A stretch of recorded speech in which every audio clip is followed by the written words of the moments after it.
Muchas gracias. Thank you. Hola.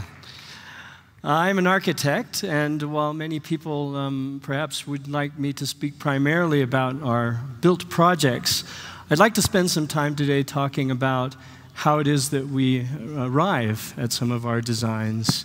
When I began thinking about this theme, reset meaning, there was something that came to my mind, a memory of something that happened to me many years ago. It just so happens that I can speak some very simple Chinese, and I was traveling through China on my own, and I stopped at a fruit stand because I was hungry, and I asked for some oranges in Chinese to the seller of the fruit. I said, "May I have 3 oranges in Chinese?" And his response was, "Yes, 3 oranges." And he held up 4 fingers. And I was shocked. Why would he hold up 4 fingers if I had only asked for 3 oranges? So I repeated myself again, very slowly, "May I have 3 oranges?" as quietly and calmly as I could. And he held up his hand again, and he said, "Yes, of course, 3 oranges."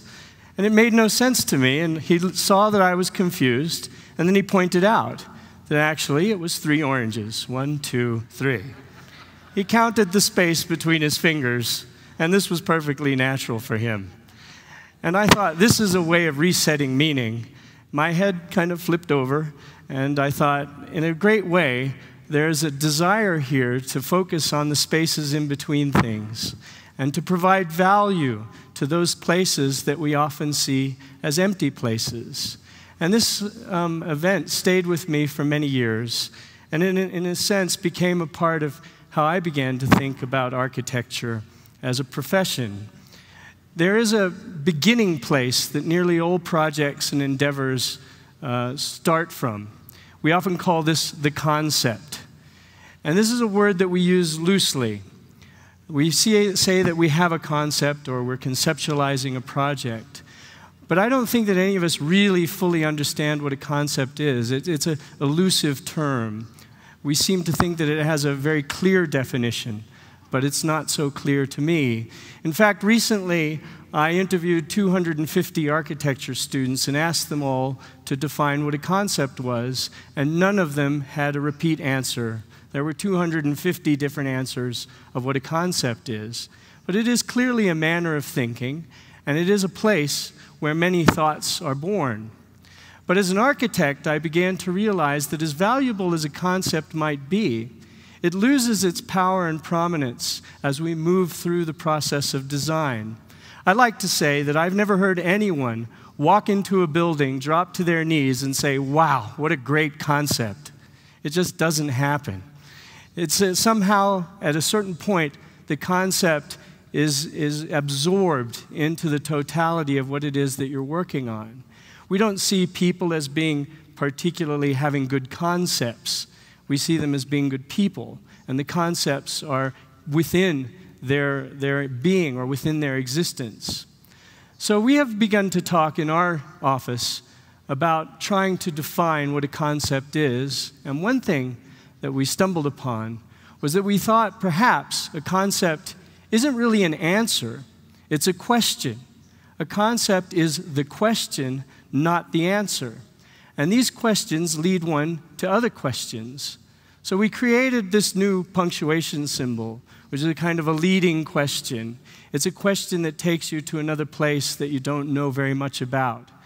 Without that sense of doubt, and the powerful sense of doubt within your work, the concept becomes rather flat, rather one-dimensional.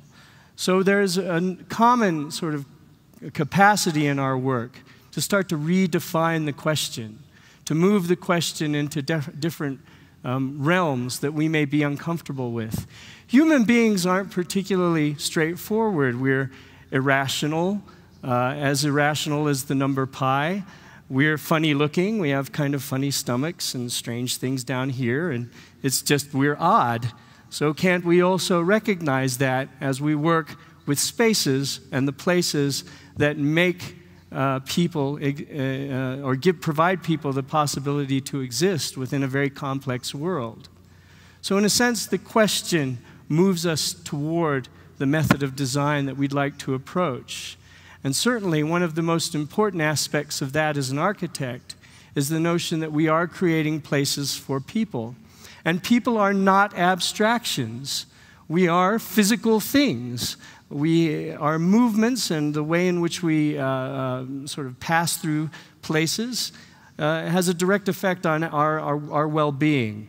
So we're trying to make people aware in our work that you are something and you are alive and you're moving.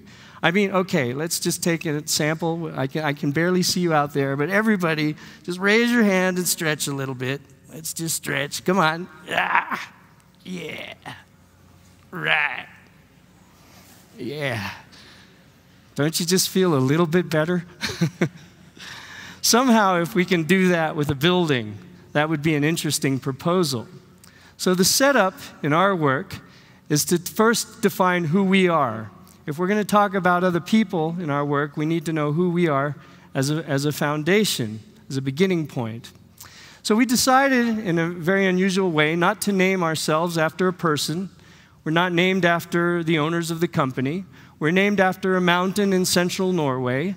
It's a very obscure mountain to many people. It's where Valhalla is. The mountain is called Snøhetta, so many people have a hard time even pronouncing the name. It's not the highest mountain in Norway. The highest mountain there is called Galgahøgpigen, and that would be a very difficult name for the practice. So we stayed with Snøhetta. But in a real way, it removes authorship from the work that we do, so that the designs we create are not tied to specific people. They're tied to groups of people in the places that they're designing around. We're architects, landscape architects, and interior architects all working together. We try to maintain a rather healthy balance of 50% female and 50% male. I think there are 6 different sexual preferences in the office, but I've lost track of all of the varieties. And we have an internal sort of union, which helps create the platform for management in the office.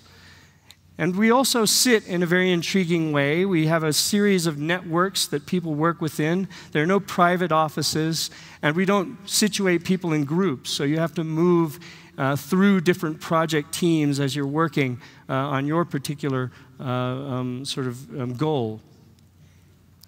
We have a model shop, a physical model shop, where we also create digital models and computer models, and we move back and forth between the computer and the physical world.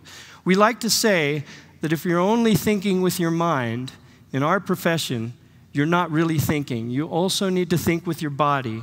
You need to move yourself while you're working, and this changes your perspective on the architecture that you're creating. So we put together these large charrettes, these workshops, and they're filled with different groups of people. We have a very clear place where there's a kind of dining area that we also work within, and we move back and forth between food and work regularly at the office. When you enter our office, there's no receptionist. You walk straight into the kitchen, and the kitchen's very nice because it has a beer tap, which is very useful. It also has a fruit bowl so that we can feel that we're being very healthy. And you move through the kitchen to a kind of large dining room. And in the dining room, it sort of allows people to calm down and change their perspective on their work and release some of the tension that often occurs in some of these very large and complex building projects that we do. We sit around the table in different groups at different times and use the space very energetically and interactively. We lay out projects and try to invite strangers in to talk about them with us. And we really move through a kind of large number of activities in a very short period of time. So here's some quick images just to show you some of the qualities of the space as we work. This is fantastic. These are people working on one design, one building, and they're all working on it at the same time. Actually, 4 or 5 people making a model at once. And that's rather unusual in our profession. And we often say that if large numbers of people must use the buildings that we create, then larger numbers of people should be able to design them. So we work within a society of thinking. And that is very dependent on a sense of openness and a sense of respect, while also acknowledging that there can be tension in the process. It's a very energetic process, as you can see from this image. Of course, we take this show on the road sometimes. We have to work with our clients in a very close fashion. So as we move towards the projects being born within the design disciplines in the office, we sometimes have to meet together with larger groups of people outside the office. So here's a nice picture of meeting with our client in Ohio. The man on the right there is the local architect. Some of our architects are on the left. The man in the green shirt standing in the back, that's our client, and next to him is a consultant. And that man wearing the yellow shirt in the back with his hands like this, that's the financial guy. There's always a financial guy doing that. And the amazing thing is that this project came in under budget, and he still looked like that. So I don't think it has anything to do with money particularly that creates that. Sometimes we create games, so we play a lot of games. Humor is very important in the process.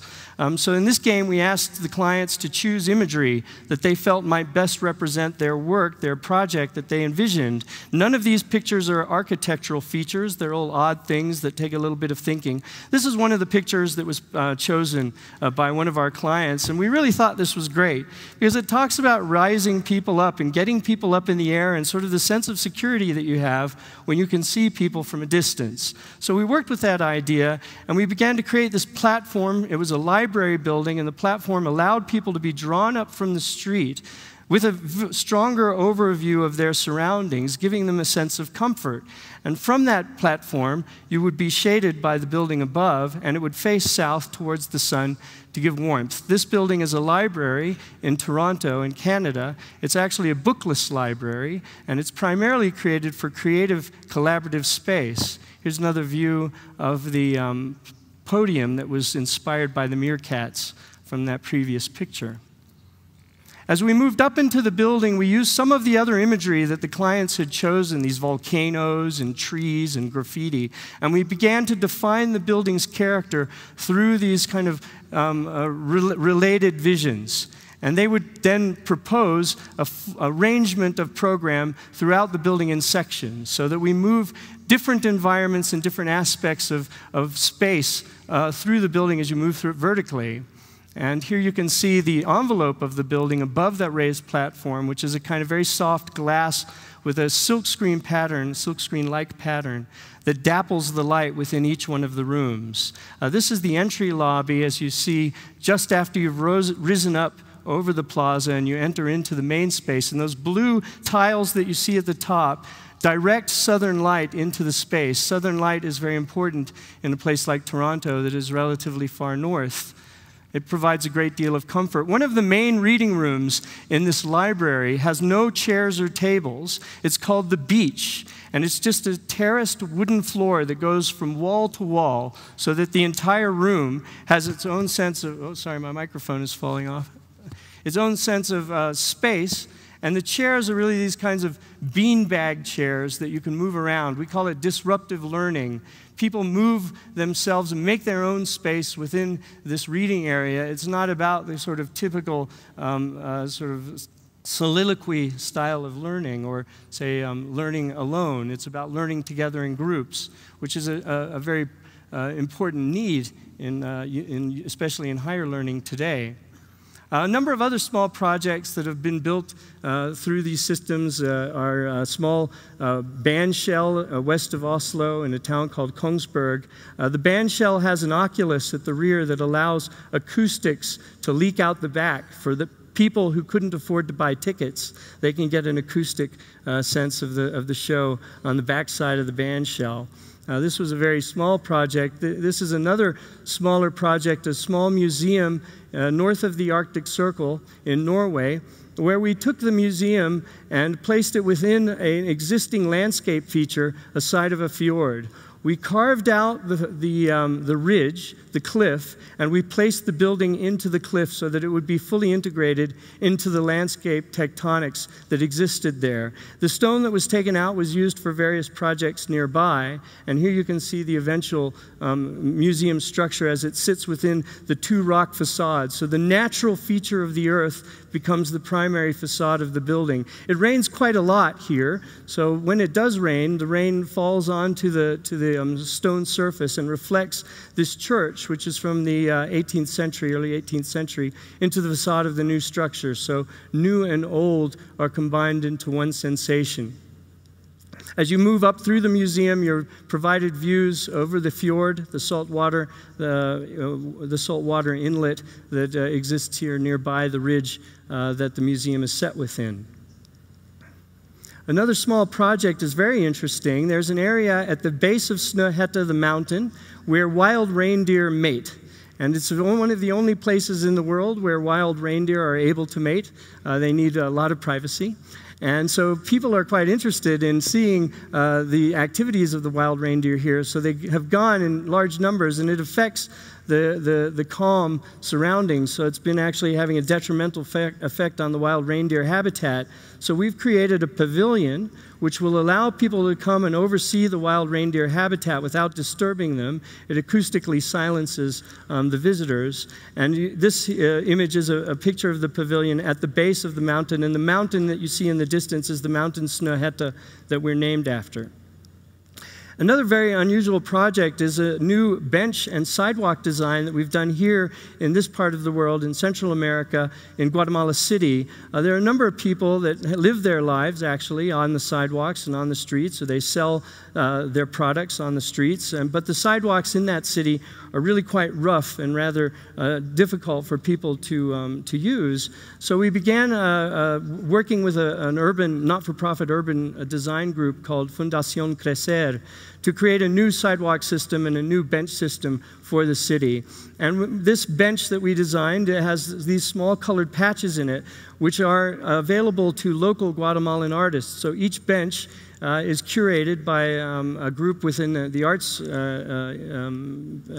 arts establishment in Guatemala City, and they place different artists in each set of 3 benches. So the first benches were made, and they're made by local craftsmen in Guatemala City. This bench was being made in an auto body repair shop because they didn't have necessarily the right infrastructure in that part of the city to build these benches, but it worked out really well, and this is one of the artists working with a ceramic tile design within the bench. So here you can see a detail of the ceramic tile features that are within the bench, and this is the first set of 3 benches that were made on display. They've since put them out on the street, and they're beginning to be used, and I'm now getting a lot of emails sent to our office showing how people are using the benches, and they're actually quite popular now within the city. They're providing a useful place for people to rest and relax and even work on the streets in Guatemala City. Perhaps we're most well known for our library project in Alexandria, Egypt. We won this project in 1989. It's the revival of the Library of Alexandria in Egypt. And it sort of spans, the idea of this library spans some 3,000 years of history. So we created this building alongside the harbor, the ancient harbor of Alexandria, which has been in continuous use for 17,000 years, adjacent to the ancient site of the ancient lighthouse of Alexandria. When we built this project, we spent a great deal of time on it, 13 years working on the project, and it allowed us to explore many skills within the region, such as stone carving, that had been lost for many years. So much of the building is handmade, despite the fact that it's rather contemporary. It seats 3,500 people, and it is used in a very social way by the citizens of Egypt and of Alexandria. What was interesting was when the uprisings occurred in Alexandria and Egypt a few months ago, we were very nervous about the new library. The old one probably had burned down, so we were fearful that the uprisings in Egypt would have some effect, a negative effect on the library. But we were pleased to receive these images from people in Egypt that the people of Alexandria formed a human chain around the library to protect it during the protests, even though 300 people actually had died just probably 200 meters away in some of the worst of the riots in this region. They created a peaceful area for prayer in front of the building, and it was recognized as a place for calm debate amongst both pro and anti-government protesters.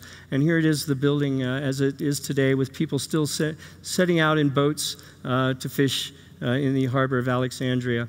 And the last project we'll show is the National Opera in Oslo, Norway, that we recently finished. It's a project which connects the cultural facility of an opera directly to the fjord in Oslo, and allows people to walk up to ascend up to the top of the roof and have a view of their city. Here it is in its location adjacent to the central areas of downtown Oslo. And it, during the winter, changes quite a bit as, of course, Oslo is very far north, and the snow and the ice move up and down the ramps of this new opera feature connecting to the water itself. You cross a bridge onto the main opera plaza. The bridge is deliberately very narrow, so you have to rub shoulders with strangers and say, "Excuse me" and "Pardon me," which changes the social experience as you approach the opera. You move up these platforms towards the top of the opera itself, where you're given a view of the city that is rather exceptional and unique. And from the very top, the city is removed by the shape of this plaza that's above the building, and you're drawn back to the edges where you're able to see the city again. And here's just a few more images of it. I'm going to show just a couple more pictures of this, and then I think I'm running out of time. These are some nice images of the space leading down to the water. As you move into the entry, there's a kind of little glass feature that children like to slide down. And as you move into the lobby, you move into a large wooden wall which separates the main public spaces from the theater itself, and that hall is used for performance from time to time, and also providing a sense of calm before you move into the actual auditorium, which has a very special feature. The auditorium has a stage curtain, which is quite spectacular, designed by the artist Pei White. It's a series of woven tapestries, none of which are silver threads. It's old silver is made by showing different kinds of threaded features to create this sense of three-dimensionality. I'm going to stop here. I'm going to just get one film. I want to end with this film, so I'm going to move through these pictures really quick. That's it on a big day. Oh, before I stop, this was the first headline that we saw when the building opened. We were expecting a comment about the opera, but the first headline that I saw the day after the building opened was, "Couple caught having sex on roof of opera." And they were politely escorted off, so I think that was somehow successful. We'll move through that. I'm going to stop here because there is a film that was sent to us recently. These are all pictures that were sent to us about the building, but one of the most unusual features, the little links that was sent to us on a YouTube link, was the following film, and then I will stop.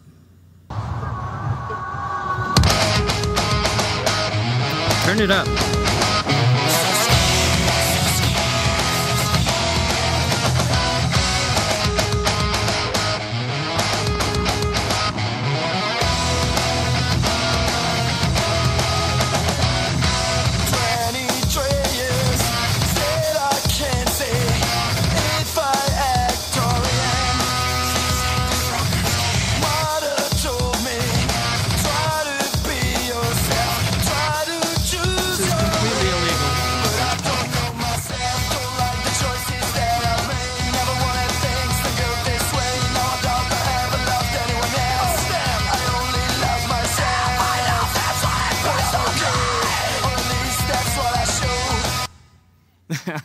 Thank you very much.